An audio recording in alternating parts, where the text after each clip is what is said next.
Once upon a time there was a king who was terminally ill and no one believed he would recover.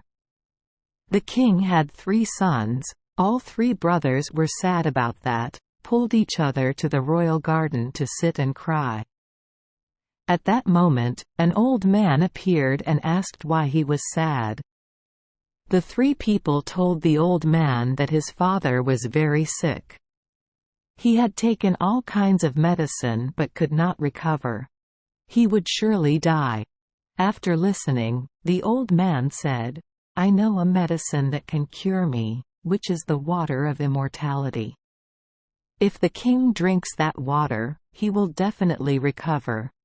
But that water is very difficult to find." The eldest son said, "I will definitely find it."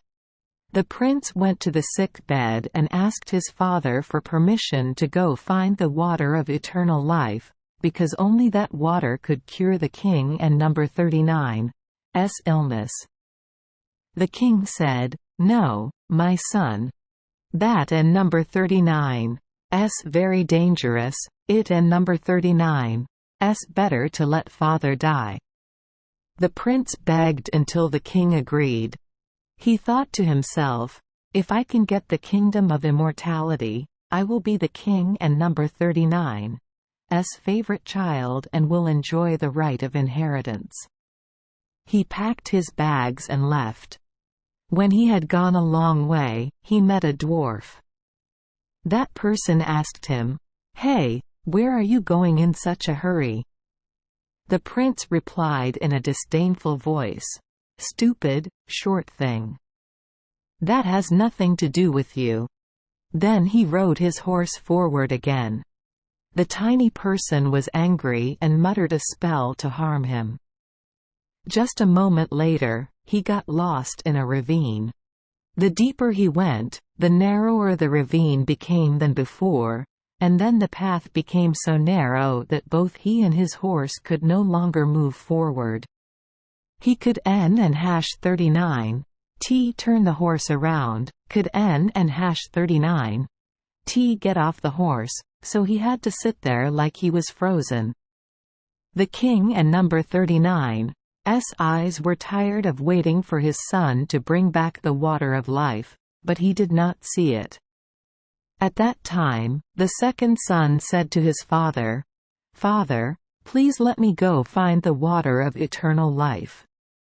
He thought to himself, "My brother is dead, the throne will definitely fall into my hands." At first the king did not want the prince to leave, but then he had to comply. He also followed the path his eldest brother had taken, and also met a dwarf. That person stopped him and asked him where he was going in such a hurry. The prince replied, "You little dwarf. That has nothing to do with you." Then he just rode away, not bothering to look back. The dwarf recited the spell again. Like his eldest brother, he also got lost in the ravine and could not advance or retreat. Such is the fate of the arrogant. The second brother also did not return. The youngest son asked his father to let him go in search of the water of eternal life. In the end, his father had to let him go.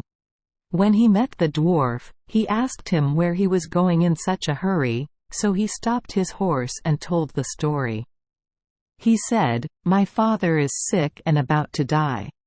I am looking for the water of eternal life. Do you know where to find the water of eternal life?" "No, sir. Because you are polite, know people who know me, and are not arrogant like the other 2 brothers, I will tell you where and how to get the water of eternal life. In the courtyard of an enchanted castle, there is an artesian well. Water of life, but you can only enter the castle if I give you an iron stick and 2 big round loaves. Take a stick and hit the iron door 3 times, the door will open. In front of him will be 2 lions standing with their mouths open. If you throw a cake to each child, they will quietly sit and eat it, Then you quickly run to get the water of life and get out of the gate before the bell rings 12 times. Because if not, if the door slams shut, you and number 39 LL be trapped inside." The prince thanked the other man, took the iron stick and bread and set off. When he arrived, everything happened just as the dwarf said. As soon as the third knock ended, the door opened, he threw the cake to the lion and entered the castle. He entered a large, brightly decorated room. In it sat enchanted princes. He took off the rings from the princes and number 39 fingers and took a sword and a cake from there. Then he went to another room. A stunningly beautiful princess was standing in the room. When she saw him, she was happy, kissed him and said that he had freed her and that he would enjoy the throne. If he returned next year, the two of them would get married. Then she showed him where the well of eternal water was, advising him to go get water in time before the bell rang 12 times. He went again, to a room with a very beautiful bed, newly covered with towels. He and number 39 tired from walking so much and now wants to rest for a while to stretch his bones.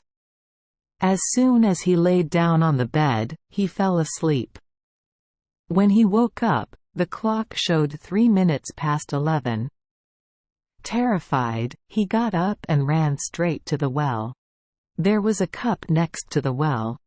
He took the cup, scooped water, poured it into the jar, then hurriedly left. He had just stepped his left foot out the door when the bell began to ring 12. The door slammed so hard and so fast that he lost a piece of his heel. Receiving the water of immortality, he was very happy and went straight home. He went to the dwarf again. Seeing him carrying the sword and the cake, the man said, "You have taken rare and precious treasures. With that sword you can destroy a mighty army, and the bread will never run out." But the prince wanted to go with his brothers to see his father, so he said, "Dear dwarf, please tell me where my 2 brothers are staying." "My 2 brothers went looking for the water of eternal life before me but have not returned yet." The dwarf said, "Just because they were too arrogant, I cast a spell to make them sandwiched between 2 mountains." The prince begged and begged until he finally let his 2 brothers go, but he added, "You have to be careful with those 2 people because they are very sinister." When he met his 2 brothers, Prince Oot was very happy. He told the 2 brothers about how he found the water of immortality and freed a beautiful princess. She promised to wait a year for him to get married. And he will inherit a vast country. Then the brothers set off together. They passed through a country plagued by war and famine. The king of that country believes that with this miserable situation, all his career prospects will be ruined. Prince Oot went to see the king of that country and lent him a cake so that all the people could eat their fill. The prince also gave the king a sword to defeat foreign invaders and the people could enjoy peace. Then the prince took back the cake and sword, and the 3 brothers continued on their journey. The 3 brothers went through 2 more countries. These countries are also plagued by war and famine. Prince Oot lent his cake and sword to the kings of those countries, thus saving 3 countries from suffering and war. Then the 3 brothers boarded a boat to cross the sea to return home. While walking, the 2 older brothers discussed with each other, "The youngest son can bring back the kingdom of immortality, so his father will also pass the throne to him. It will certainly take our share." Anger and resentment arose, and the 2 planned to find a way to harm the youngest brother.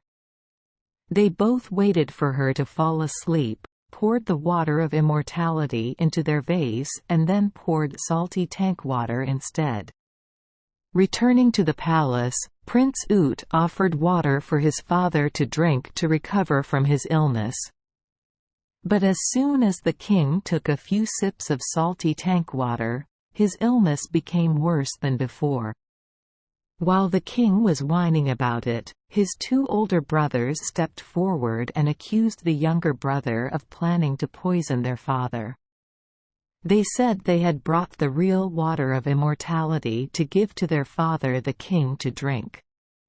Sure enough, as soon as he drank that water, the king saw that his illness had disappeared and he was as healthy as when he was young. Then the two brothers went to the youngest brother and taunted him. "You were the one who found and got the water of immortality, but you only got the credit, and we got the reward. You should have been a little wiser, always alert to pay attention to it. Next year, one of us will welcome that beautiful princess. But if you and number 39, Smart, Don and number 39, say it out loud, I won and number 39, trust you anymore. You just need to say a word and you and number 39, die. If you want to live in peace, keep your mouth shut." The king was very upset about his youngest son, suspecting that his youngest son was planning to harm him. The king called a meeting of his officials to judge him. The court decided to shoot him secretly. A guard was sent to hunt with the prince. He did not know anything about the plan to harm him. When there were only 2 people left in the forest, the prince saw the guard and number 39's sad face and asked him, "Are you sick or why do you look so sad?" A servant is required to do something bad but cannot reveal it. You just say it, "I and number 39 am willing to forgive." Oh my God, the emperor ordered his subordinates to shoot and kill the prince. The prince said in fear, "Please let me live. Wear my robe, so I can take yours and wear it. I also really want that. I won and number 39 have to shoot anymore." The two exchanged shirts. The guard returned home, and the prince hid deep in the forest. Some time later, 3 carts filled with gold and gems arrived at the king and number 39's palace to thank Prince Ut. It was a gift from 3 kings of 3 countries to thank the prince for previously lending his sword to defeat foreign invaders and the cake to save the people from famine. At that time, his father suddenly thought, "Is my son innocent?" Then the king told his servants, "I wish my son was still alive. Unfortunately, I sent someone to kill it." The guard said, "Your Majesty, the prince is still alive." This servant was moved by his feelings and did not carry out the emperor and number 39's orders. Then the guard told the king the story of how it happened. As if a heavy stone had been lifted from his heart, the king announced everywhere, allowing the prince to return and promised to still recognize him as prince as before. Meanwhile, the princess of the other country ordered a road made entirely of brilliant gold leading straight to her palace. She told her ministers that if they saw anyone riding a horse in the middle of the road, going straight into the palace gate, to let that person in because that was the person the princess was waiting for. Anyone walking on the side of the road will not be allowed in. The limited year was about to end. The eldest prince thought he could go on his way, claiming to be the one who saved the princess, hoping to marry the princess and become king. The prince got on his horse and left. Arriving in front of the palace, seeing the beautiful golden road, he thought, "If I let the horse run up, the road will be ruined." The prince let his horse go to the right side of the road. When he arrived at the gate, the servants stopped him and told him that he was not the person the princess expected, so please turn around and go back. Immediately after that, the second prince set out. The horse had just set its front foot on the golden road. He suddenly thought, what a waste, walking along the road was fine, so he let the horse go to the left side of the road. Arriving at the gate, the guard told him that he was not the person the princess expected, please turn around and leave. Exactly 1 year passed, and the third prince left the forest to meet his lover, to live with her, forgetting all his hardships. He left, always thinking about her, so he approached the palace without knowing it, nor paying attention to the golden road. He rode his horse right in the middle of the road leading to the palace. When he came close, the city gate opened wide. The princess happily came out to welcome him and said that he was the benefactor and owner of the country. The wedding ceremony was held lavishly in the joy and happiness of everyone. A few days after the wedding, the princess told him that his father had sent someone to call him back and forgive him all his sins. He got on his horse and returned to the palace, telling his father everything about how his brothers had deceived him. The king and number 39's father wanted to punish his 2 brothers, but both of them got on horses and rode out to sea, got into boats and set sail, never to return. Thank you for joining us for today's fairy tale. We hope these stories bring joy and meaning to your day. If you love our channel, please hit the subscribe button so you won't miss any exciting tales.